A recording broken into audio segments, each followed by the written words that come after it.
Hey, how you guys doing? It's producer from Brothers Comics. Megacon, last day. Been a long 4 days. I'm with Matthew Rosenberg, writer of X-Men, and amongst other projects. And we'll get to talking about X-Men pretty soon. But first I want to talk about, tell me about your introduction into comic books. Like, how did you wind up becoming like a comic book writer? When I was a kid, my older brother collected comics. We actually grew up with a comic shop on our block in New York. And so my brother would go there and get comics, and he wouldn't let me touch them. And then he would go out. Sounds familiar. Sure. He would go out, and I would steal his comics and sneak in his room and take them and read them. Right. And that's like actually how I learned to read, was reading X-Men comics. So I've just sort of been in love with comics my whole life from then on. How's that conversation with your parents when you're like, hey, I'm going to write comic books for a living? Like, how did that conversation go? It's actually interesting. Both of my parents are writers. Okay. So they did for a living. And when I told them I wanted to write comics, they were very disappointed. And they really didn't want me to do that. And so I said, like, let me give you some comics to read, some stuff that really influenced me and that I love. And, if you don't get it, like, we can have a discussion, but like, they had no sense of what comics really were. Right. So I gave them a couple books to read, and then we all went out to dinner, and my parents were like, what can we do to help you? And, have been amazingly supportive ever since, and it's awesome. Yeah. That's great. I ask that question almost of every person that I talk to, and there's such a wide range of stories. Sure, like, I can't believe you're doing this, to, being like super supportive like your parents. Awesome.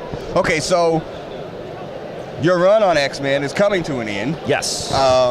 And I read some stuff from before, and with Hickman coming on, how does that go? Do you know going in that you have a short period of time before he hits a reboot? Yeah. Jonathan has been working on what he's doing for years, and it's this big, epic, awesome thing. He was hired before we were hired, so we knew what he's doing, and it's me and Kelly Thompson and Ed Brisson started Uncanny, but also all the other books have been there to sort of set the stage for him. So it's been a long process of we're building towards something that he's doing. That we can't talk about. Yeah. So you get to bring Cyclops back into the team. Yes. He can be a polarizing character, at least new Cyclops. What was your view of Cyclops going in, knowing that he's had a troubled, more recent history? I love Cyclops. I think, I grew up as a kid thinking Cyclops was cool and thinking he's great. And then Marvel Comics has such an interesting, there's such an interesting thing to superhero comics and Big Two comics, because a lot of times you don't get the arc of a character in the same way you do in another kind of story. Like Peter Parker from the 1960s is very similar to Peter Parker from now. And Cyclops is one of the few characters in mainstream superhero comics who's really had an arc. He was the star student and who looked up to Professor Xavier, and then sort of took on that role, and heavy is the head that wears the crown kind of thing, and sort of became a more Magneto-esque figure, and then died this sort of tragic death where he is this polarizing figure, and that's sort of built into it, that he is this sort of tragic. Did he become something that he would have hated? And then we got the great stuff about him as a kid, and him as a kid, the idealistic kid, getting to look at his legacy and see it and sort of be alarmed by what he became, and now we get to bring him back, and to me it's like he's classic sort of Shakespearean figure of the sort of rise and fall of a character, and can we do a redemption for him, and what would that look like? So I love it. I love meeting people who are like, Cyclops is my favorite, and I love people who are like, oh, I kind of hate him. And it's interesting because he is this character with so much depth to him that I really it's such an honor to write him. I think he's amazing. Awesome. Emma comes back. I saw, Emma comes back, Again, spoiler alert, we can't really say. She's on the cover. So. Well, what's happening, I guess we could say. What's it like writing her, knowing that you're throwing her back into the mix with him? Because they, again, a polarizing couple, to say the least. Sure, yeah.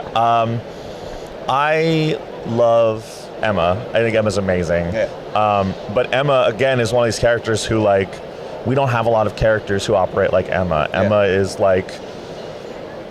works above everybody in a certain way, and the only person that Emma sort of isn't, there are people that she looks out for, and there's people that she'll use, and there's just Scott, who she cares about. That is her person, that is her love.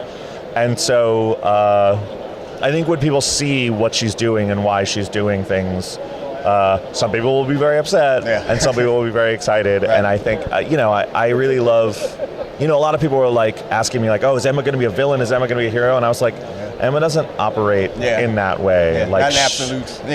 Emma's going to be Emma, and that's sort of my take on her, at least. Okay. One last question, or two last questions. One, with Disney getting the control of the Fox characters, and X-Men eventually coming back to the movies or whatever, if you had to restart the team, like for the movies, would you go classic OG X-Men or classic, large size X-Men #1? I mean, I would love to see them make 70 X-Men movies, so I would go classic team just so we could keep going and going. I don't want them to burn through stuff. I wouldn't want them to be like, here's the giant size X-Men, here's Dark Phoenix, here's Avengers vs. X-Men, and we're done. That's it, we're done. Yeah, I would love to see them do a ton. So I would like to see the original 5. Yeah, that's kind of where I fall too. All right, last question. You saw Endgame? Yes. What did you think?